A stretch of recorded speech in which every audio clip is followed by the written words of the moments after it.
Salty Sam here from GSN Gaming with the first look at Medieval Engineers. Now, this is another title from the developers of Space Engineers, and with the success of the title, couldn't wait to give this a try.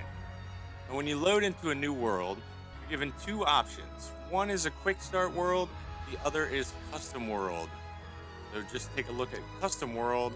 You see that you have a few choices of maps, some with and some without pre-built structures like castles and bridges. You also see the option for structural integrity, which allows you to basically turn off physics, which is nice for when you first get started with the game.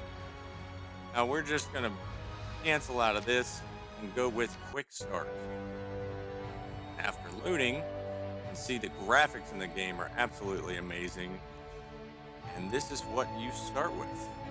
Basically a small hut with a bridge, and that's it.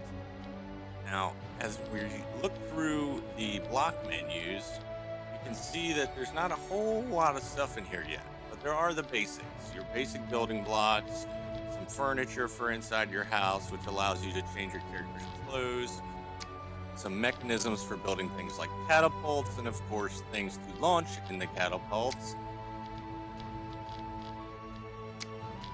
Other than that, only other things is voxel hands, which allows you to terraform the map as you see fit, create paths, hills, mountains, flatten stuff out, whatever you want to do.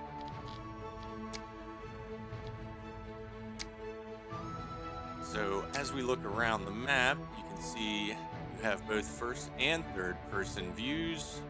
And if you hold down the caps lock key, that allows you to move in any direction without your character moving. Now, as we go to take a look at the stock map, you see everything's made out of wood. And we'll go across this bridge. Take a look around in the house. It's empty. Now, if you choose some of the custom worlds, they are already pre-done with furniture and flags hanging and statues and everything. But for the purpose of this, we're going to show you how to place objects. Now all you have to do is drag them out of your block menu into your hotbar. And we're going to take some furniture, some fire pits, and we're really going to deck this house out.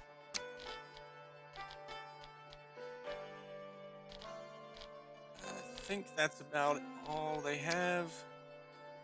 Now I didn't know this while I was playing it, but the red squares don't actually mean that you cannot place the objects. As long as the white lines around the object are there, you can place it. Red squares are basically just telling you where you're going to be attaching that to. Just go ahead and place them here at the end of the bridge. And of course I screwed that one up.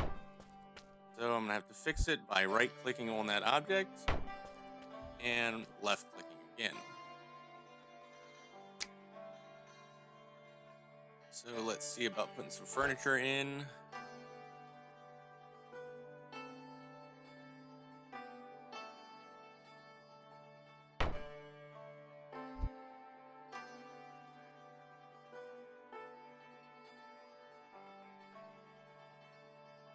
We'll go ahead and place a bed. Switch over here to the table. Now, all these objects are free to move for the most part. Chairs and things like that don't move, but tables can be pushed around. Wheels, if placed on the ground, can be pushed around, as you can plainly see. Now, some objects you can actually change. These fire pits, for instance, when you see the four tabs, you go up and you press the T button, and that allows you to manipulate it on or off. And now we're going to see what it looks like with the custom map, and we're going to choose the castle map. Now, this contains a large castle with a drawbridge and stone bridge as well.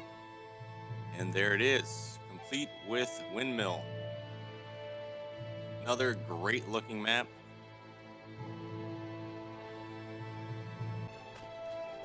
As we get to the drawbridge, you see we got a nice stone bridge, nice porches, and of course, no castle is complete without the drawbridge.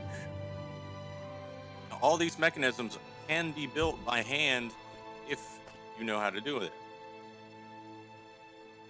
As we go up here to check out the mechanisms involved with it,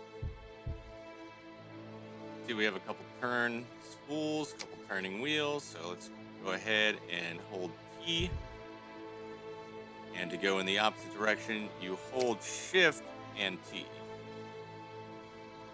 That allows you to raise and lower the bridge. Now we're just going to do a little bit of a tour. Here is a chest, which you can also place. And by selecting the chest with the T button, that allows you to change your character's clothes. Pretty much any color you want. Now there is only one active player model right now, but I'm sure that will be changing very soon. We're just going to go with a green, turn saturation all the way up, and I like a dark green for medieval times, so there we go. As we explore the castle further, you can see just how intricate some of these buildings can get. As we get to the top, we're going to get a closer look at this windmill, another item that is entirely constructible by anybody. Now, as I let the footage run in the background, I just wanted to ramble off a few things about the game itself. Now, this was just released on the 19th of February, and as I'm recording this right now, Steam shows 2,100 people are playing it at this moment, and it is 2 o'clock in the afternoon. It has a lot of hype behind it because of the success of Space Engineers, and I think it can only get better from here. The thing that people are most interested in, of course, is the physics and how it works to make siege engines like trebuchets and catapults and things of that nature. And of course, everybody likes to see stuff getting blown up. That's all I have time for today. This is Salty Sam from GSN Gaming. Be sure to head over to gsngaming.com. It's a great community, great people. And check me out on Twitter at TheSaltySam. If you like the video, like it. If you don't like it, dislike it. Leave a comment. Hit the subscribe button. It all works. So until next time.